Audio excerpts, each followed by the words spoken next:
Bueno. What up, everybody? This is the South Star Classroom coming to you live on Tuesday.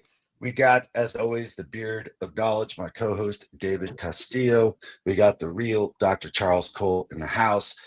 We got Jubilee hanging out back, checking out the show. We're wishing her all the best. And for Jubilee's sake, always happy just to see how everyone is doing. Dr. Charles Cole, you're going somewhere, maybe somewhere a little bit sunnier. I ain't getting to disclose where you're going because I mean, that's you the just secret. cut off most of the country, so no. I'm teasing, man. Well, I mean, or internationally, man, or Yes, the it's entire true. Southern Hemisphere, man. Yes, We are it's true. called the South Star Classroom. There's a I whole won't be Southern going Hemisphere, alone. baby. So yeah, I won't be going alone. But nah, man, blessed. We got some talks to give. I get to do it with that illustrious guy to my left on the screen. So I'm really excited about it. I'm tired. He's gonna have to do some carrying of me probably tomorrow and the day after. But it's a blessing, man. And it's just been kind of nonstop. I'm like, okay, I do need to kind of rest and guess after this, I'm gonna just hibernate for a little bit because I can't have people comment after shows like you look tired. Thank you. I'm aware. And you're sick and tired of being sick and tired, baby. But you I don't ain't look sick and tired. tired. I'm just tired from Who it's these people different. on the Yeah. show?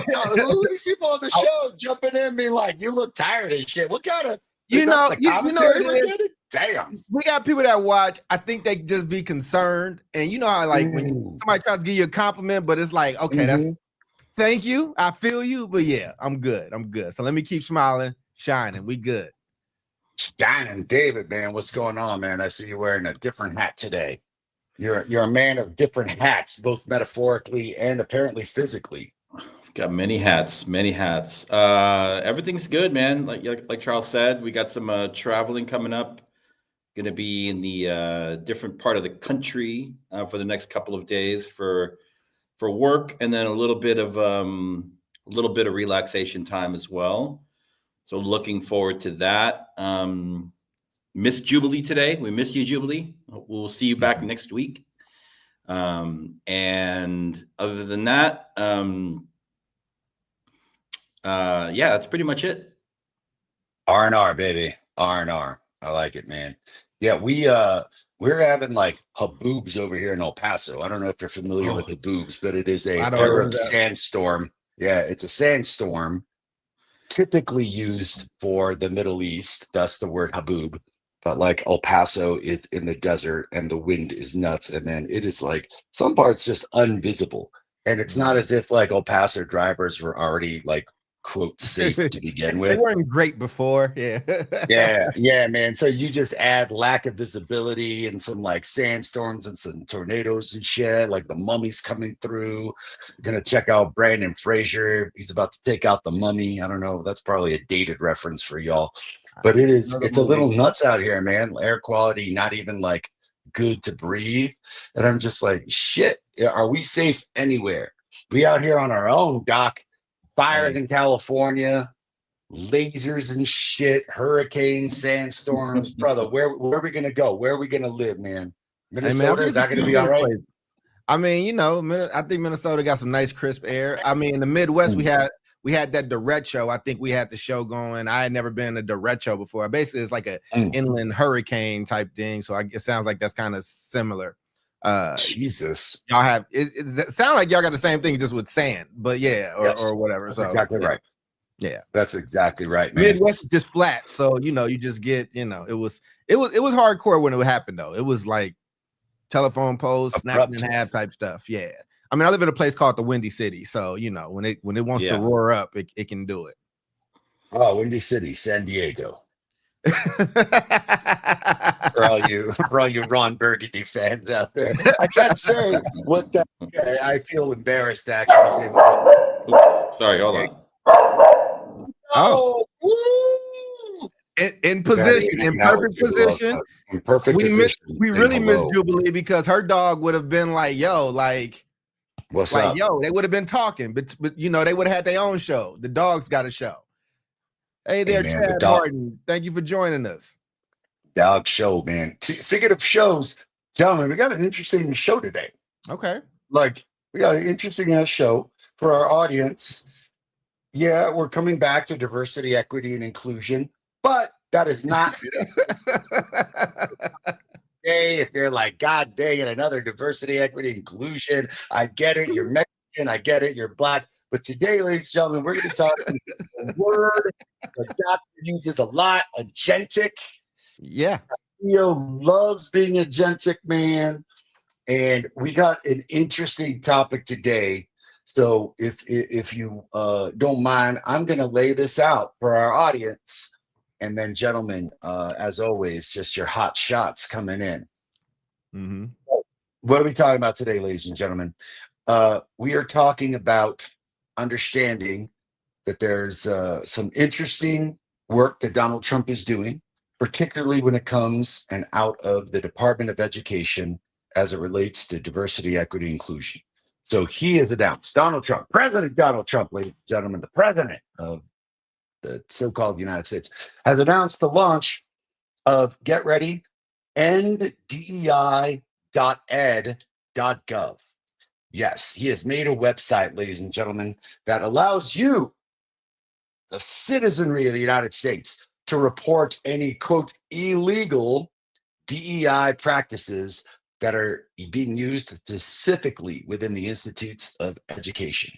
Now, if you check out the website, while there are no educational experts or really any experts that have been quoted or anything of what you would constitute a expert in the field, an organization called Mothers for Liberty, whose leader, whose name is Tiffany Justice, was quoted saying they are working to end the supposed teachings of critical theory, rogue sex education, and divisive ideologies. Now, the Southern Poverty Law Center, a group of folks out of Atlanta, I believe, and they do great legal aid work. They have been quoted as deeming this group, the Mothers for Liberty, not just a hate group, ladies and gentlemen, an extreme hate group. The group, Mothers for Liberty, has come under fire for recently quoting Adolf Hitler and has direct ties to the Proud Boys.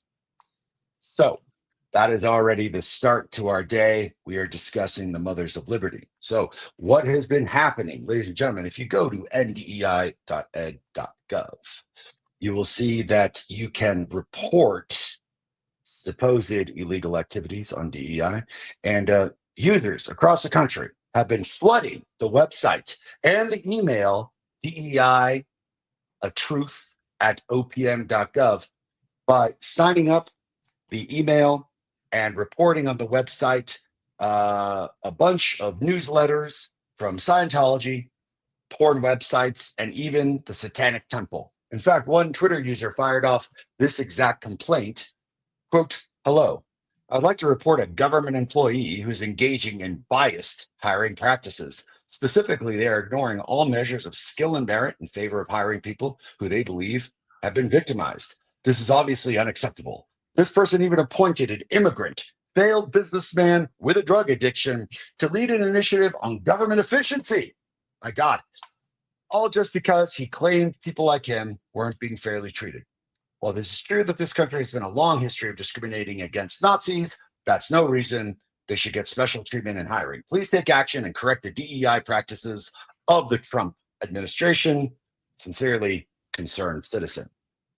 So that is our first, to start off an article, gentlemen. We've got a Mothers for Liberty organization. They have called out for illegal practices, and the citizenry of the United States has taken up arms to report not only on Scientology and porn, but a direct report of the Trump administration and a very, let's just say, unclouded comment about Trump hiring a DEI initiative in Elon Musk, a Nazi saluter, an apartheid believer from South Africa, a failed businessman, and the recent recipient of my sticker on my Tesla that says, "I bought this before Elon Musk went crazy." So just hot takes on that before I jump into the next article and what's going on. Mr. What do we David, got? I'll yield to David first. Mute it.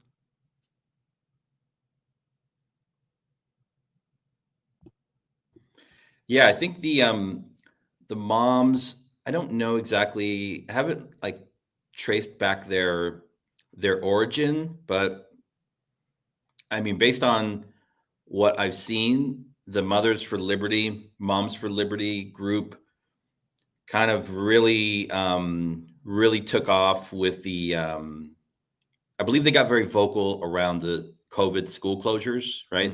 Yep.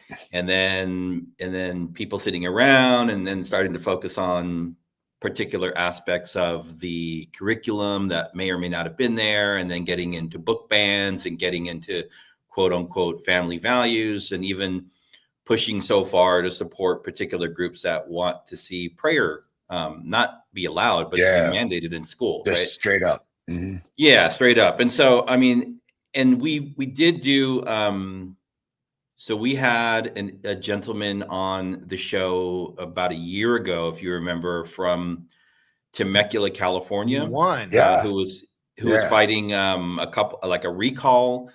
And these people that, you know, they were working to recall were coming in under the guise of this organization. They don't say that they're affiliated, but when you look at their platforms, it's like, it's pretty much, you know, there's a playbook. And we've actually had some of that here local. I mean, I actually had it here locally in our K-8 district. Son's is no longer part of that system, but but they're in hot water now because their board voted to have any mention of anything LGBTQ removed and stripped from the sex education curriculum in the district. And therefore, and then the state of California has refused to sign off on said curriculum, putting the school district in a tough spot. And the superintendent is like, can we just get this thing done? You know, so point being is like, this thing that we're talking about today is actually active in certain parts of California as well. They're here. They've landed. Yeah. And dude, I was just talking to somebody about that, man. Like, listen, like California consistently, you know, in the last since Clinton has been voting majority Democratic. But if you know this state well, like once you start leaving some of those big cities, particularly Los Angeles and the Bay Area, like Oakland, San Jose, San Francisco, like it is a pretty red state. Like you go north into Sacktown and all of those corresponding areas, like that is very red. You go south of Los Angeles into the Orange County, it is pretty red. Is San Diego mostly blue? The city is, but the county, the city is, but the county is actually quite mixed. Yeah. We have a MAGA mayor here in the city that I live in. And so I mean, we can go down that rabbit hole. The other thing I wanted to say, and then I want to hear what Charles has to say on this topic, is I think outside of this website, which is essentially like it's a snitching website, right? It is a snitching website. Yeah. Thank you for that. You know, all of this whole thing that's happened in the last month with this new administration has been incredibly like anti-worker. And, you know, you've got to, there's definitely, if people are working in government, working for the federal government, working in or for, it's got to feel pretty, unstable at the moment, where you're just like not sure if you're going to have a job from one day to the next. And now you have this culture of like snitching and like, you know, I obviously agree with accountability. I think if people are getting paid for a job, they should be able to demonstrate that they're doing a job. But the way they're going about it just seems, incredibly short-sighted. And, they're already pissing off people. You're seeing these town halls with these MAGA, congressmen across the country. And they're like, you're laying off veterans. You're laying off veterans, right? And people are pissed. So we'll see. Yeah. Dude, bro, just a quick aside, man. One of my professors, Tanner Seth, amazing. She was on our board, huge advocate of the school, renowned professor at Harvard. Her daughter works for USAID, and all of the USAID folks have essentially been laid off for the most part. There's a small effect of them. Just, you're talking about like the USAID is something ludicrous, like 2% of the defense budget, not even the whole budget, like 2% of the defense budget. And they're like, yeah, take off. It is truly an uncertain time. Doc? Which hoodie, part man. am I reacting to? I mean, there's just a lot of stuff. And I think Yeah, I like us being Dave? self-aware and being like, yeah, we're talking about this topic again. So I kudos for that. But which part? Because it's a big thing. So Yeah, I want to make. I think Dave answered the first question really well. So if you want to just jump into the first question, like who are the Mothers for Liberty? What are their tactics, and how are they attempting to destroy DEI? Well, I mean, I guess so I'm just reacting to them. All right, cool. I mean, look, I put it like this, man. I think I'm not surprised. I don't like these people, but these people are coming, and I think we just got to be prepared to be in a fight. Maybe it's because of the type of neighborhood I grew up in and the people that I learned from, or like maybe because there's a brown legacy with y'all, a black legacy with me. I need our side to stop being surprised when you hit power and power hits back.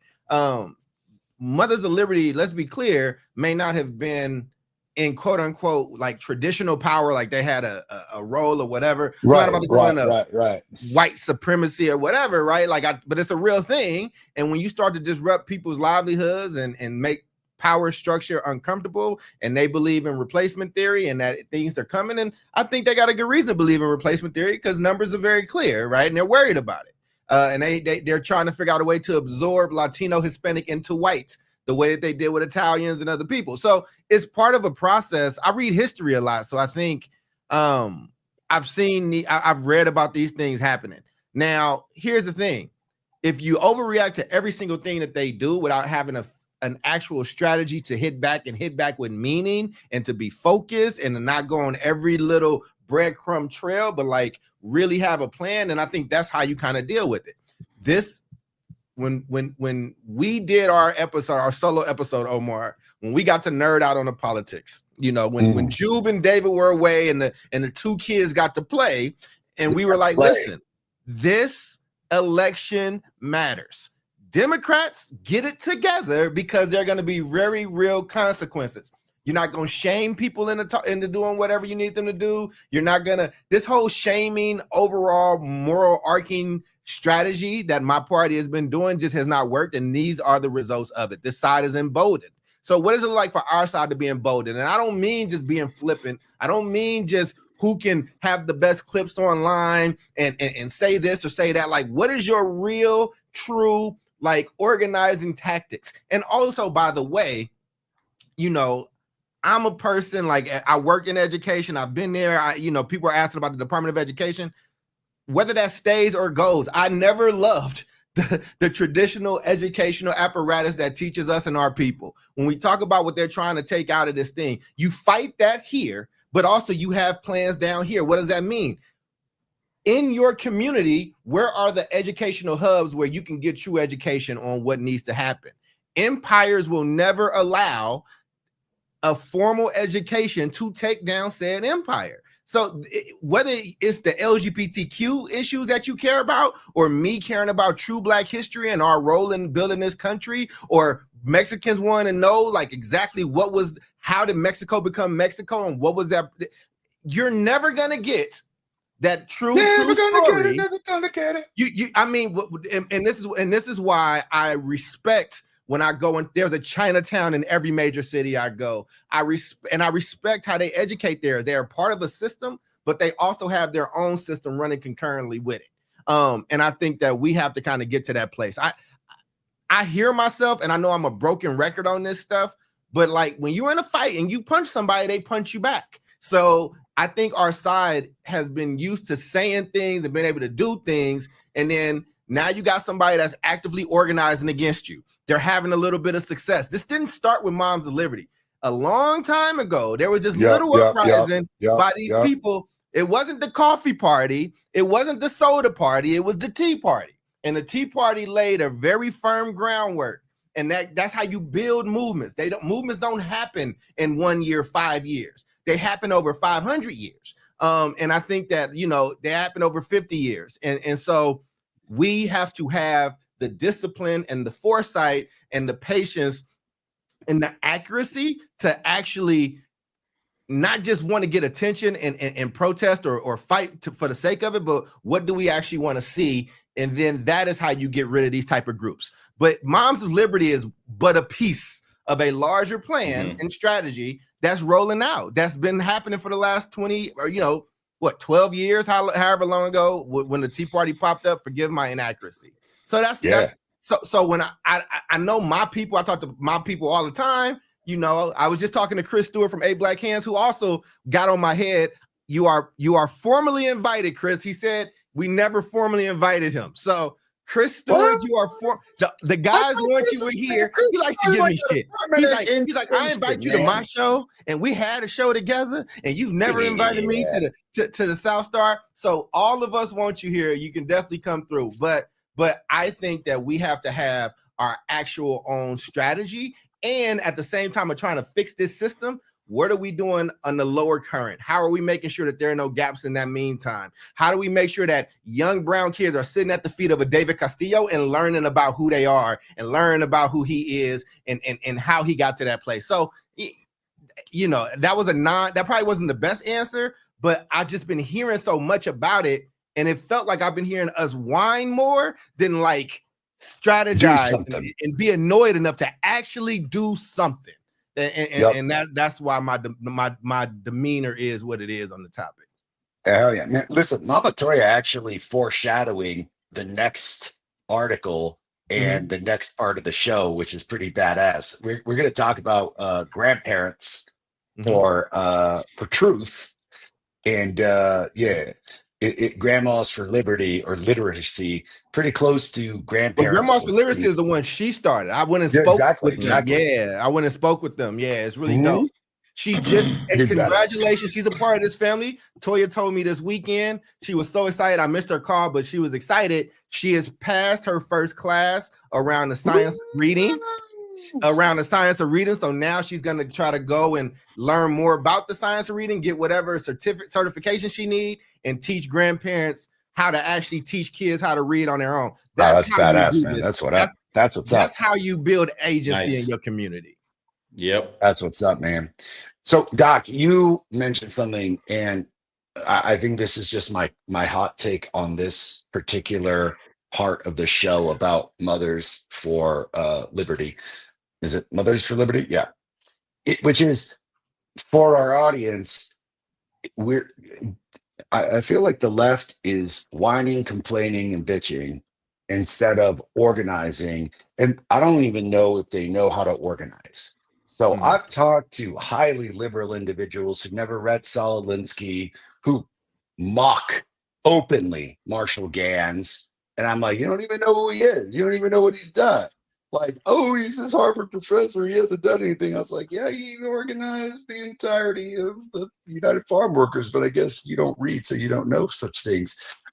And the left has done a terrible job, if they choose to figure out how they are going to organize. Because for me, Mothers for Liberty demonstrates a very organized venture of a group of people who have a very strict agenda of, we are going to first back up the work of President Donald Trump, banning books, banning DEI, banning free thought. And I got to tell you, like, I chuckled a little bit because, like, I'm kind of always laughing at irony, and in this case, just straight up hypocrisy. So for fun, I was like, oh, let me look up the definition of liberty. Quote, the state of being free within society from oppressive restrictions imposed by authority on one's way of life, behavior, or political views. That is literally the textbook definition of liberty. And if that doesn't do it for you, quote, the power or scope to act as one pleases. So I love that an organization called Mothers for Liberty are trying to destroy one's liberty to do whatever the fuck they want. Like if I'm a school district and I want to do all the DEI shit, wouldn't Liberty say that I get to act or do as I please? Or I get to act in whatever way that wouldn't be put a restriction on my let's just say political views one way or the other. And I gotta tell you, if you've ever read Dante's Inferno, great poem written by a guy named Dante Alighieri. I believe the hypocrites were put at the ninth ring of Dante's Hell, which is about where I think the Mothers of Liberty are hanging out in their level of hypocrisy, calling themselves Mothers for Liberty. But that's the funny thing. These right-wing people always have this like really fun, innocuous title about liberty. They're doing the exact opposite. But what they are doing is truly organizing on an agenda. And I wonder, guys, like, what the hell can we do as citizens to organize ourselves? So I'll set this up really quick, and then that's kind of the next question. So what has been happening? On this ndei.ed.gov website and on their email, people have been reporting not only the Trump organization, not only have they just been spamming, it was just hysterical. Like they're just reporting like, hey man, the Trump administration is breaking DEI, stop hiring South Africans who have ties to Nazi hate groups. They've been signing up the email for newsletters all the way from Scientology to porn websites to the Satanic Temple. to I mean all sorts of like DEI initiatives and websites with the Southern Poverty Law Center. I mean, it's just like hysterical what they are spamming this with, but that is an interestingly organized effort by people to fight and combat groups like Mothers for Liberty and this pretty interesting intention of narking out or snitching on your fellow constituents. So the second question here is like, it's interesting to see how individuals and organizations are responding to the launch of this portal and what impact their reaction has had. And I got to just ask, like, if you launch this portal with the intention of having people snitch and the overwhelming majority of what you're getting is reports against the Trump administration and signing up for porn sites and all this spam, what do you think the citizenry of the United States is saying with such action? I mean, I think people troll. Look, I think people troll. I think there's a loud minority of people, left, right, whatever, right? I think if however you put this stuff up, people are going to try to have fun with it or try to turn on his head and things like that. I mean, I think the concept of it in and of itself is just very interesting and wild. But you know, if it was the other way, would my thoughts be the same? So I'm trying to be actually a fair thing. I don't want to be the hypocrite that I push like that. I'd say other people are being right. Like there are going to be people in this world, in this country, that disagree with me and want different things, and that's their right, and they get to have that. Moms for Liberty gets to like push and do those things. I don't agree with a damn thing of it, but it's like, yo, there needs to be, you know, and I saw the grandparents joint that's coming out, and, you know, hopefully that they kind of match and tango. But there are things that was set up in this country around those liberties, around being able to protest, around all this stuff. I think some of that is a form of protest, Omar. Like some of that is like, look, y'all put this up here because you thought we were just going to tell on the liberals and the weird teachers and stuff like that. Hey, apparently we think you doing the same thing. Also, I also think that Trump is setting Elon up for the real okie doke, but we're going to, you know, we'll see how that plays out. I want you to talk about that in a second, because that's really at the heart of what we've been talking about recently. And I mean, maybe you want to explain to our audience what an okie doke is and kind of, I mean, it's badass shit and it's like political shit. And I kind of, you know, take a moment, like, what is that? And what do you think that is? Well, I think everybody sees this union between Trump and Elon Musk, so much so that people probably are like, who is the vice president? It's not that Elon guy. I think that Elon, misses a lot of different cues, but I think that Elon is, he's kind of hitched his horse to this wagon over here. And Elon has the most money in the world. And Donald Trump is a very, very powerful president. I think Trump has, however you feel about Trump, I think Trump understands power. And I think Elon feels like he's in a lot of power. But I think the apparatus that Donald Trump has set up is Trump is actually getting a lot of love from his people, so to speak. And all the heat is kind of been on Elon, right? About how he's doing this. He's awkward. He's doing these salutes that doesn't. I'm trying to give you my heart. I'm gonna double down and do it again. So if Elon does well in his role, then Trump gets to take the credit as I appointed this person. If he fails at it, then you are just another failed DEI option. And I have a new FBI director that really don't like you. He's on record of not liking you, and I get to blame it on that. I think he's put himself in a really good space politically, and that's what people in power do. They mitigate risk, and they, so I'm just seeing a different play roll out. I can see this turning really bad for Elon Musk, but hey, if they run it how they want to run. Again, I don't want to do political shows every week, but it's just I'm just watching, but more so I'm watching how people are reacting to it all. And that's been more interesting to me. How people on the left are reacting, people on the right, and people in the middle. I think that all of this is really shining, and I'm somebody who's really moderate. I'm a left-leaning moderate. And kind of, I just want to get back to some normalcy. I really, really do. I'm not for the extremism either way on either side. And it's just, I just want some logic to come back at some point.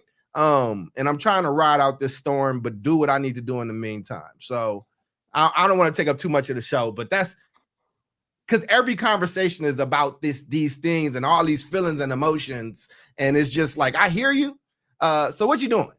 Oh, okay. All right. Can I go do something else if we're just talking about it? Well, I mean, I think that when you mention an okie doke, and I'm just going to accentuate this point, then David, jump in. It's like, I think a lot of this is a smokescreen. So I love that, people are finding a way to combat the bullshit of reporting on DEI. And we'll get into that in a second, because I actually think that is democracy in action.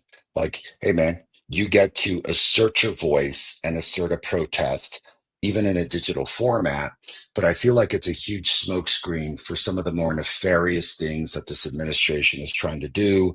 Provide a little smokescreen for the ridiculousness of a guy like Elon Musk coming in and having like a whole department, and he's somehow the head of it, and it's just made up, and just deciding like we're going to start firing, USAID or USAID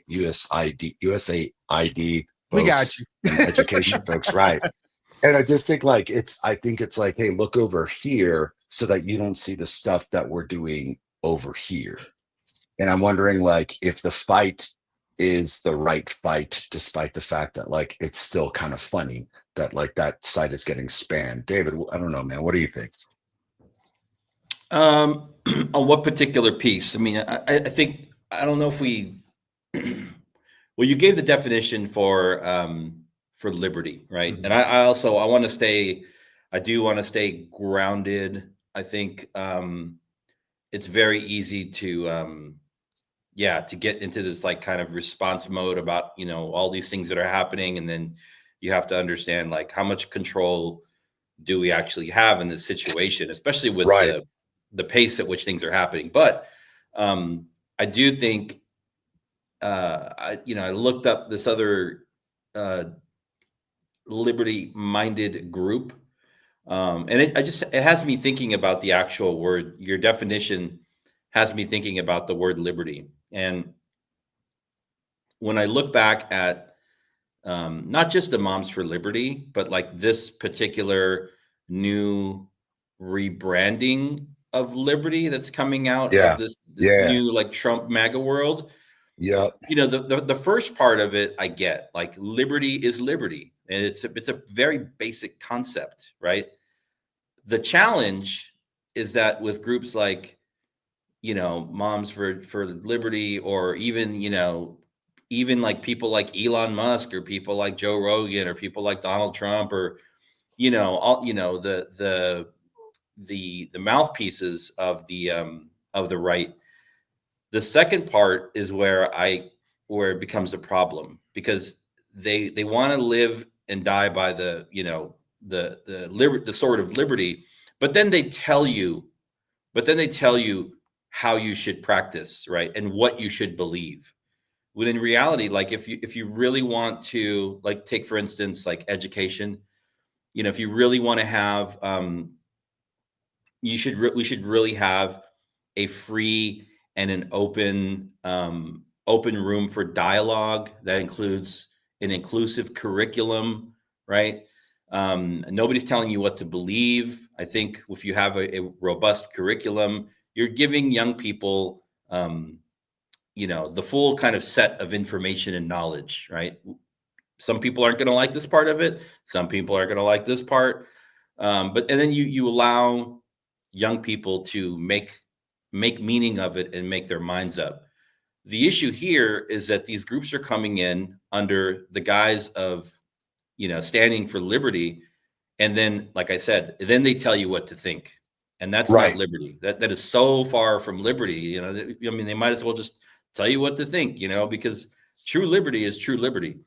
So I think there's that. And then the other thing about, like, I think Charles was getting to it, seeing, like, every day there's a new headline, every day there's a new campaign. Like, we didn't even, the crazy, like, nightmare of a press conference with Zelensky, like, we haven't even talked about, but that's never happened before. You can imagine that happening. Like, I mean, that was an insane thing that happened. However, I'll go to today's headline, and today's headline is like, Trump is talking about tariffs, and yesterday he's talking about tariffs. He's live on TV talking about tariffs, and you can see not the reaction of people, but the reaction of the stock market ticker that's just like going down as he's talking, right? Mm-hmm. That's a real world reaction. Today, we're hearing from, leadership from our brothers and sisters to the north and our brothers and sisters to the south, Canada and Mexico, about their plans to fight back. And you're already seeing, like, prices are going up for particular goods. The price of vehicles are going. If you wanted to buy a car, you should have bought one a week ago, not today. I mean, we're literally seeing the markets respond to the things that he's doing. And I don't know, I mean, I think that's really where the rubber meets the road. That's really, I think, is what's going to get. That's what ultimately will get the attention of people like Donald Trump, because he doesn't want to see prices go up. He doesn't want to see a war. And also people like Elon Musk, at the end of the day, I mean, they have to have some kind of common sense to say, like, okay, maybe we move too fast on tariffs. Maybe we move too fast on trying to cut off Ukraine, Mm. Yeah, man. And, good. I'm not on mute. And I think you're right about what is it about not just the idea of, like, liberty that doesn't ring true. I think for me, the next question is really about what is the agentic nature of what people can do in order to actually participate in this democracy, which is feeling harder and harder and harder to do, that has traction, that's actually going to make some level of dent. So I'll kind of introduce, there's a second article, and not unlike Toya's incredible agentic organization, Grandmas for Literacy, there's an organization called Grandparents for Truth. And it's a project by a progressive advocacy group called People for the American Way, PFAW. And it was established to counteract conservative groups like Moms for Liberty. So I'm getting at, if you're just going to sit there and spam a website, maybe look into organizations that are trying to organize themselves and counteract things that just don't agree with you and agree with your politics. So this group was launched back in 2023, so pretty recently. And Grandparents for Truth, they aim to combat book bans, educational gag orders, and the influence of far-right political candidates in schools. The members actively oppose censorship on school board meetings, support progressive school board candidates, and urge legislators to stand against bigotry, advocating for children's freedom to learn.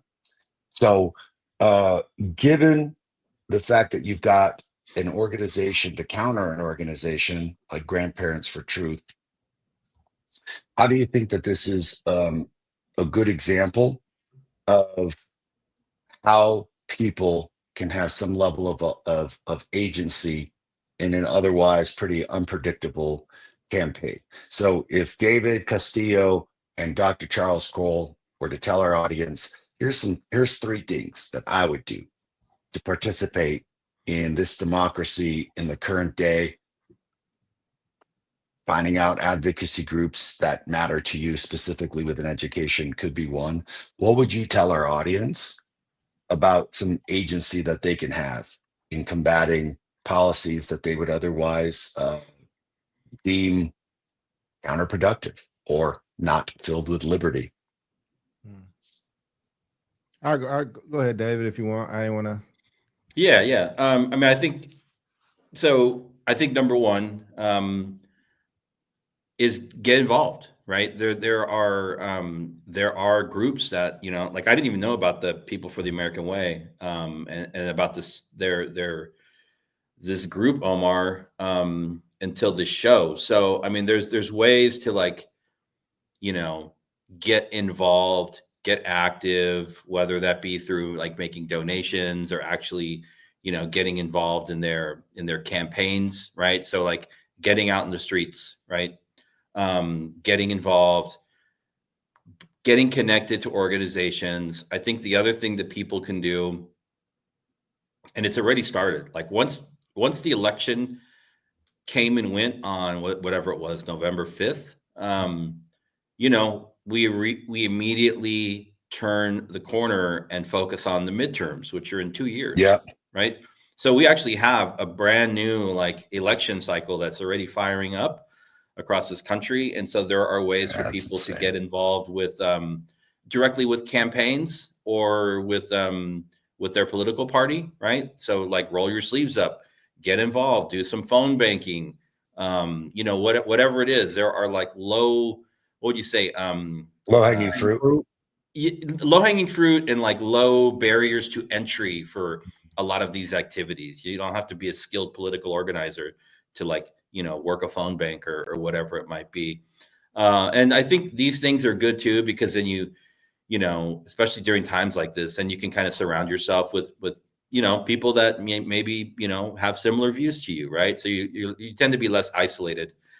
I think for me also, one thing that that, you know, I'm doing and that I'll continue to do, especially considering the attacks on our immigrant communities, is making sure that I'm like supporting and facilitating communication and the free flow of information around immigrant rights, right? Because there's a lot of question about like deportations and, you know, people working in schools not knowing what's permissible and what's not.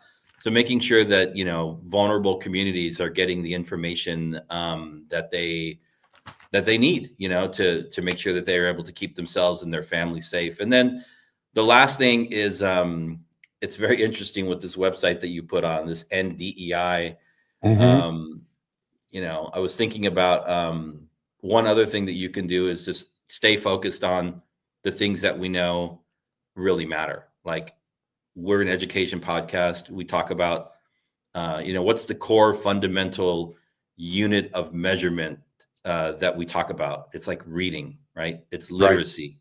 Right. And so making sure that we don't get distracted here, both on the show and in our work lives around those things, because those things are not, it's going to be the same in 4 years. So I'm considering submitting a complaint to this NDEI website to the state superintendent of Oklahoma, because most kids in his state cannot read. And if you look at Black and brown kids and Native kids, it gets even worse.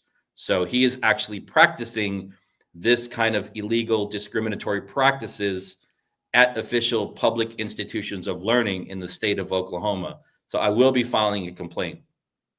Yeah. Brilliant. I think for me, man, I would say, I'm gonna tell you what I'm doing. I don't want to tell other people what they should do. I'm gonna tell you what I'm gonna do for me. Do it, baby.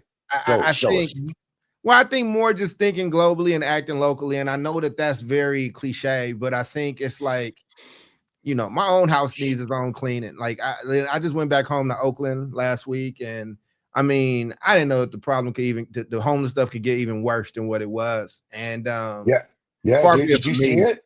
Did you see it? I'm saw it. I'm from it. Was in it. And again, I like I said, I grew up homeless. So, you know, and not that there's levels to homelessness. I always had like a shelter and things like that, but there's so much talk there. And again, there's all the right talk. There's all the right talking points. But there's no action points. And I think how does my house look, my own community, and where I live now in Dalton, we're on national news. And we're a small village. We're not even considered a city. We're a village, and our mayor is on the news trying to be Nino Brown, and just got into a fight at a city council fist fight. So far be it for me to wag my finger at the rest of the country. Two, like, I gotta get healthy, man. I gotta like make sure I'm good, strong, and healthy, and my head is right. So I can't take care of nobody or do nothing if I'm not where I need to be. And the world being in calamity is not an excuse. My heart doesn't care. I'm a black dude. But your heart will go on.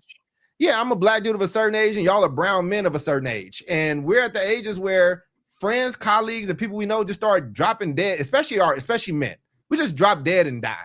That's why when I was last talking to you, Dad, I was like, man, kudos on still doing the running thing. When I saw David, we went to our last trip. David like, nope, I got to go run right now. Came back, saw him sweaty. I loved it, man. Whether it's swimming or running. And again, people like, what this got to do with the larger thing? I think it has a lot to do, because ain't much David gonna do from beyond here. He got a family to raise. And I think that's one of the most important ways one can be revolutionary is like, how are you raising up your people? And I think third, man, I think tapping in with mine. And what I mean is there are things, I'm a Baptist dude who grew up with a Jesus loving grandmother, and I have a set of values that I need to tap in with, regardless of what's happening. There is definitely a higher power that's out there. And I think that like, I need to make sure that my head is straight so I can make clear decisions, because again, we keep talking about some of the stuff. I don't like this crazy right-wing extremist stuff, and I don't like the crazy left-wing extremist stuff. I think the reason why that let's be very clear. Moms for Liberty was able to flourish and grow because there was some crazy stuff happening in some of these places. And I want to get back to a place of like, yo, where are we at just logically? Where are we, right? Like, but any group that gets too much power, like power corrupts. And that's what happens. They got a lot of power. All them people that was dumping money into that are now like, oh, y'all got the platform now. So now let's do this. Let's go here, right? They switched from just a group of moms that wanted wild shit out of their kids' classrooms and didn't want their third graders hearing about LGBTQ sex to now you're like this large political platform. And at some point they're going to run for larger offices. At some point, right, they're going to have like they got the juice now, baby. Things like that, right? Like, you know, they got Senate support, but they're going to get Senate candidates soon, right? So like, where are our values as like people? Like, am I tapping in with myself? Like, am I getting lost in this stuff? In the middle of the storm, can I stand there with my values, my morals, my thoughts, my family moving in the right direction? Because I'm not about to be reacting to every fucking headline. I'm not about to be reacting to all the craziness. And just because somebody, even though I've been yelling this shit for 15 years, David and I, since we've met each other, have been complaining about the same things in education. So now that people are catching up and want to have those conversations, and I might not be as enthused, like, nah, man, I've been here. I've been at this place, and it does nothing but give me a heartburn to just overreact on a lot of different things. You being emotional in your house or on the internet or what you put on Twitter, or even if you hate Elon, even though you're tweeting on his platform, telling him how much you hate him, I just don't know if you know how dumb that shit is. So like, my thing is, Like, we got to get back to like, yo, in the middle of the crises, in the middle of the insanity, where's your stoicism? I don't have it yet, but I need to tap into that. I need to make sure I'm reading and vetting the things that I need to read and vet. What is coming into my mental, into my space that actually makes sense for me? Because again, when I go out, when I leave these platforms, when I leave my highly sophisticated friends with all the degrees and stuff, and I talk to my neighbor that's right next door to me or down the street, this is not the conversation that they're having. Like, she's trying to like survive and make sure, you know, without her husband and her child is passed, her son is passed, it's just her.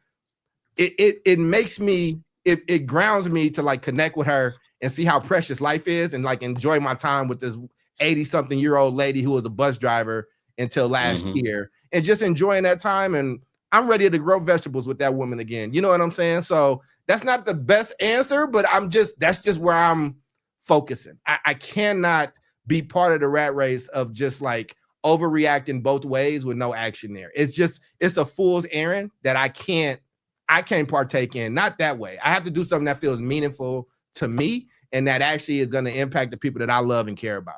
And if anybody got a problem with it, then fuck them. Like, I don't, you know what I'm saying? Like, I'm not trying to leave one wave for another. I'm trying to sit on the beach and watch the waves crash. Actually, man, like taking the words almost out of my mouth. So I've got a couple of ideas on people on how they can take some action, direct things that I felt really emphatic about this week. And then, gentlemen, like, show's done, man. We got to have some final thoughts and peace out. So I got to go pack. There's that. I don't know if David packed. I know I need to.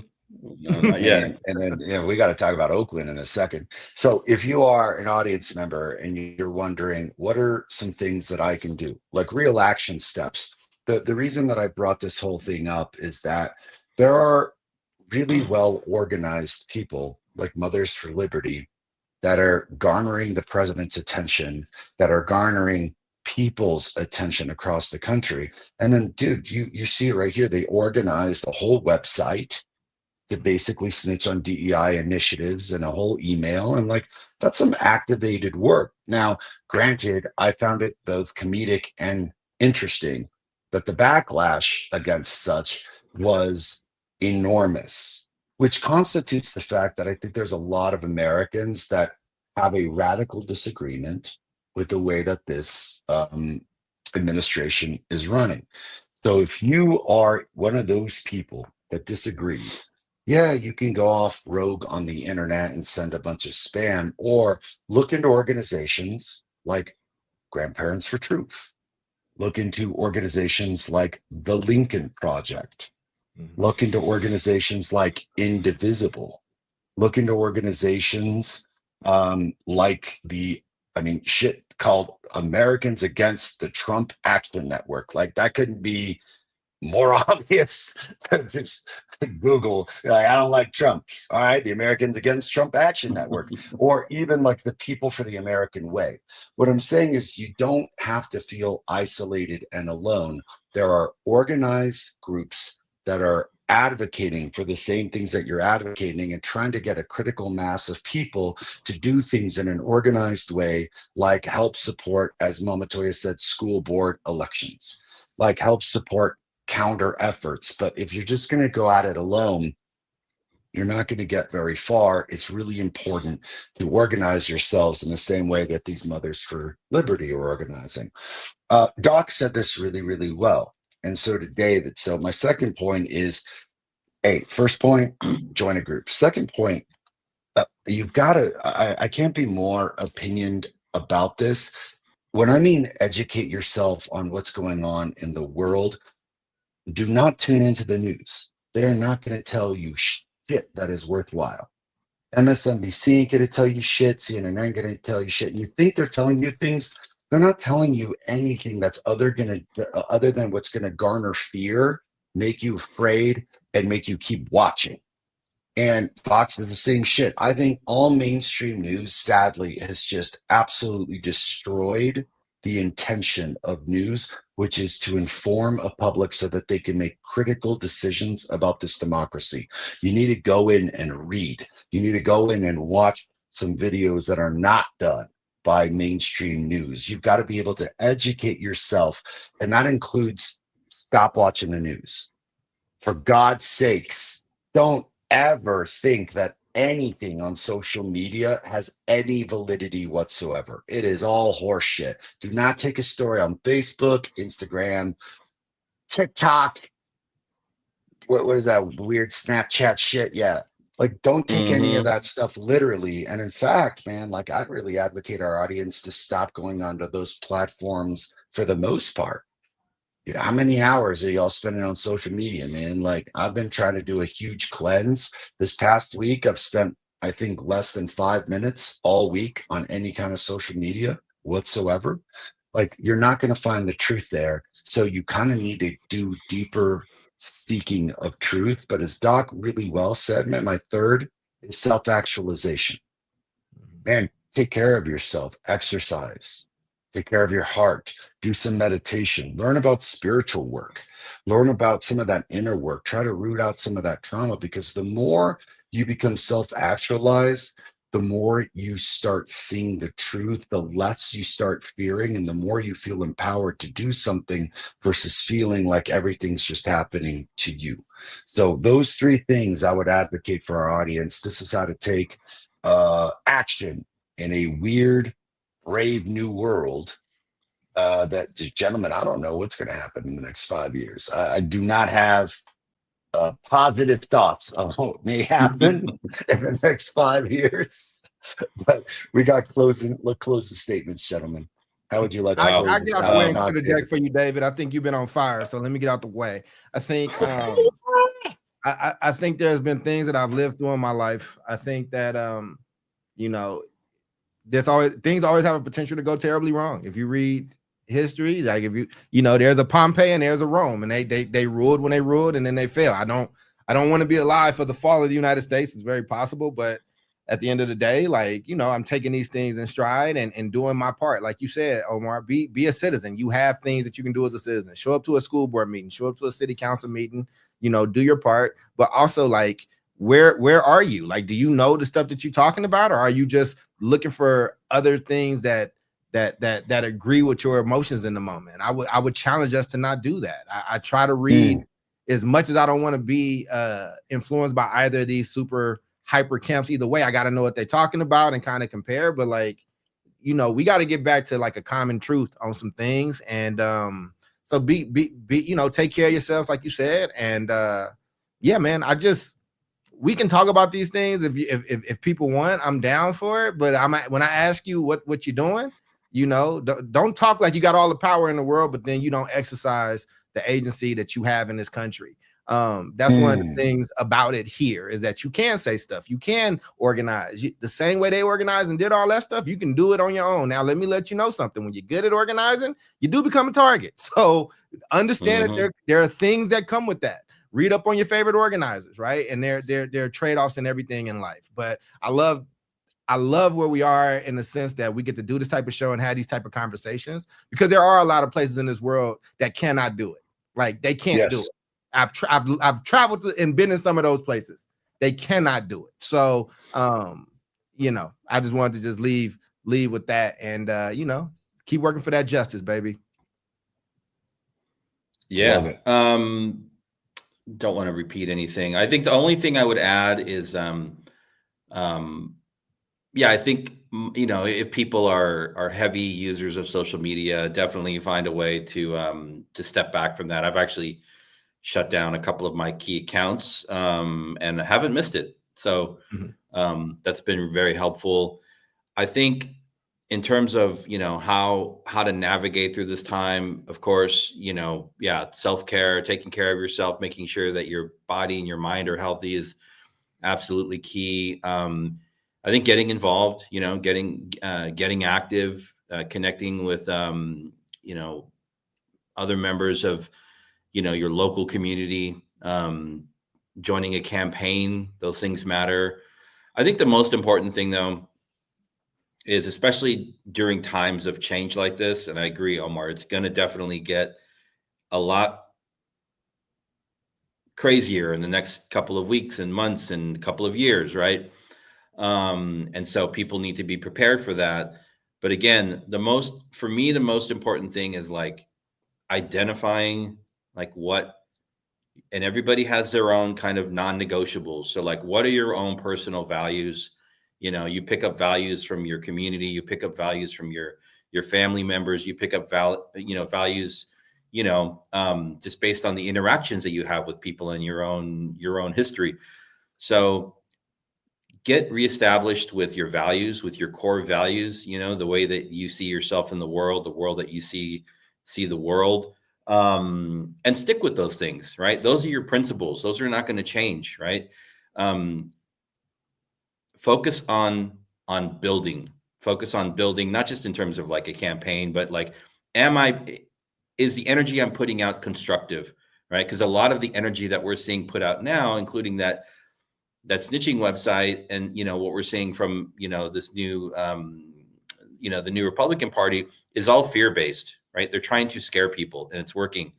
But for me, I'm not about like pointing out the faults in others, trying to move people via fear. Stand for your values. If you stand for something, it's going to be a lot more difficult to be swayed, because you're standing on your foundation.